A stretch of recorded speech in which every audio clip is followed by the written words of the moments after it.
आकाशवाणी भोपाल से प्रस्तुत हैं प्रादेशिक समाचार।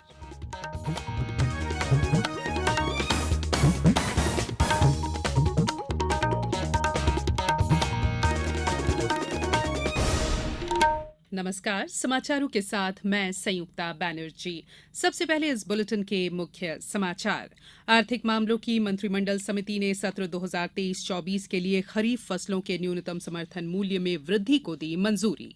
लाडली बहना योजना से संबंधित विशेष ग्राम सभाओं का प्रदेश में कल होगा आयोजन। मुख्यमंत्री शिवराज सिंह चौहान ने कहा, धर्मांतरण संबंधी घटनाओं को गंभीरता से ले रही है सरकार। और मालगाड़ी के पटरी से उतर जाने से बाधित हुए नागपुर इटारसी ट्रैक पर रेल संचालन फिर से बहाल। अब समाचार विस्तार से। आर्थिक मामलों की मंत्रिमंडलीय समिति ने आज विपणन सत्र 2023-24 के लिए सभी अनिवार्य खरीफ फसलों के न्यूनतम समर्थन मूल्य एमएसपी में वृद्धि को मंजूरी दी। मंत्रिमंडल ने किसानों को उनकी उपज का लाभकारी मूल्य सुनिश्चित करने और फसल विविधीकरण को प्रोत्साहित करने के लिए यह निर्णय लिया है। आज नई दिल्ली में मीडिया को जानकारी देते हुए केंद्रीय मंत्री पीयूष गोयल ने कहा कि इस साल का बढ़ा हुआ न्यूनतम समर्थन मूल्य पिछले कई वर्षों से अधिक है। केंद्रीय मंत्रिमंडल ने गुरुग्राम में हुडा सिटी सेंटर से साइबर सिटी तक मेट्रो ट्रेन के विस्तार को द्वारका एक्सप्रेसवे तक बढ़ाने को मंजूरी दे दी है। पूरी तरह से एलिवेटेड इस परियोजना पर लगभग 5,452 करोड़ रुपए खर्च होंगे। साथ ही बीएसएनएल के लिए 89,047 करोड़ रुपए के कुल परिव्यय के साथ तीसरे पुनरुद्धार पैकेज को भी मंजूरी दी गई है। इसमें इक्विटी इन्फ्यूजन के जरिए बीएसएनएल के लिए 4G और 5G स्पेक्ट्रम का आवंटन शामिल है। राज्य के जिलों में कल 8 जून को लाडली बहना योजना से संबंधित विशेष ग्राम सभाओं का आयोजन किया जाएगा। इनमें स्वीकृति पत्रों की सूची की जानकारी दी जाएगी। अनूपपुर जिला कलेक्टर ने बताया कि राज्य शासन के निर्देशानुसार जिले में विशेष ग्राम सभाओं का आयोजन किया जाएगा। नर्मदापुरम जिले में भी इसके लिए तैयारियां पूरी कर ली गई हैं। जिला कलेक्टर ने निर्देश दिए हैं कि स्थानीय जनप्रतिनिधियों को आमंत्रित कर इन ग्राम सभाओं का प्रभावी ढंग से आयोजन किया जाए। इसी तरह पन्ना जिले में भी ग्राम सभाओं का आयोजन किया जाएगा। इसमें महिलाओं को मिलने वाली 1,000 रुपए की राशि के उपयोग की समीक्षा भी की जाएगी। मुख्यमंत्री लाडली बहना योजना अंतर्गत विदिशा जिले में भी ग्राम सभाओं में अतिरिक्त बिंदु जोड़े जाने के संबंध में भी निर्देश जारी किए गए हैं, जिनमें ग्राम सभाओं में सभी पात्र महिलाओं की सूची का वाचन कराया जाएगा। जिन महिलाओं ने डीबीटी नहीं कराया है, उनकी सूची का वाचन करके उन्हें भी डीबीटी के लिए प्रेरित किया जाएगा। इसके साथ ही इन ग्राम सभाओं में 10 जून के मुख्य कार्यक्रम की तैयारियों की समीक्षा भी की जाएगी। मुख्यमंत्री शिवराज सिंह चौहान ने कहा कि लाडली बहना योजना सहित महिला सशक्तिकरण की उनकी योजनाओं से अगले 5 वर्ष में अन्याय, अशिक्षा, गरीबी को पछाड़कर नया जमाना आएगा। मुख्यमंत्री आज रायसेन जिले के बम्होरी कस्बा गांव में लाडली बहना सम्मेलन और आवासीय भू अधिकार पत्र वितरण कार्यक्रम में संवाद कर रहे थे। कार्यक्रम में 319 करोड़ रुपए से अधिक राशि के विभिन्न कार्यों का शिलान्यास और भूमि पूजन और 8 करोड़ 45 लाख रुपए से अधिक राशि के विभिन्न कार्यों का लोकार्पण भी हुआ। प्रदेश में 12 मई से सभी विकासखंडों में शुरू हुई पशु एम्बुलेंस से पशुपालकों को चिकित्सा में काफी मदद मिलने लगी है। चलित पशु चिकित्सा इकाइयों द्वारा औसतन 1200 कॉल प्रतिदिन अटेंड किए जा रहे हैं। पशु एम्बुलेंस अब तक 2,12,509 किलोमीटर की दूरी तय कर चुकी है, जो औसतन प्रति वाहन 523 किलोमीटर है। पशु चिकित्सा योजना में 12 मई को 406 पशु एम्बुलेंस का लोकार्पण किया गया था।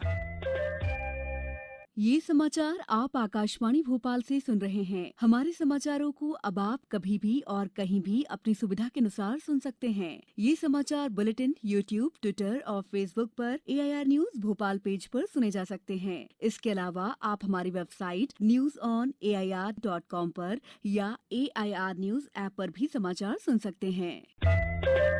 ब्रेक के बाद बुलेटिन में एक बार फिर आप सभी का स्वागत है। मुख्यमंत्री शिवराज सिंह चौहान ने प्रदेश में धर्मांतरण संबंधी घटनाओं को गंभीरता से लिया है। मुख्यमंत्री ने कहा कि प्रदेश में कुछ जगह धर्मांतरण के कुचक्र चल रहे हैं, जिन्हें कामयाब नहीं होने दिया जाएगा। उन्होंने कहा कि पूरे प्रदेश में जांच के निर्देश दिए गए हैं। शिक्षण संस्थाओं में चल रही संदिग्ध गतिविधियों को भी चेक किया जाएगा। मुख्यमंत्री अपने निवास में इलेक्ट्रॉनिक मीडिया से चर्चा में ये बात उन्होंने कही। उन्होंने कहा कि दमोह की गंभीर घटना पर रिपोर्ट आ रही है। 2 बेटियों ने बयान दिए हैं, उन्हें बाध्य किया गया है। ये बहुत गंभीर मामला है। प्रकरण में FIR होगी और कठोरतम कार्रवाई की जाएगी। मुख्यमंत्री ने कहा कि मासूम बच्चे जिन्हें समझ ही नहीं है उन्हें पढ़ाने के लिए बुलाकर यदि इस ढंग का प्रयत्न किया जाता है तो इसे किसी कीमत पर बर्दाश्त नहीं किया जाएगा। अंतर्राष्ट्रीय योग दिवस पर राष्ट्रीय स्तर का मुख्य आयोजन 21 जून को जबलपुर में होगा। इसकी तैयारियों की समीक्षा के लिए आज मुख्यमंत्री निवास पर बैठक का आयोजन किया गया। बैठक में मुख्यमंत्री शिवराज सिंह चौहान ने कहा कि वसुधैव कुटुंबकम के लिए योग की थीम पर होने वाला राष्ट्रीय स्तर का ये कार्यक्रम पूर्ण गरिमा के साथ होगा और अधिकाधिक लोगों को कार्यक्रम से जोड़ा जाएगा।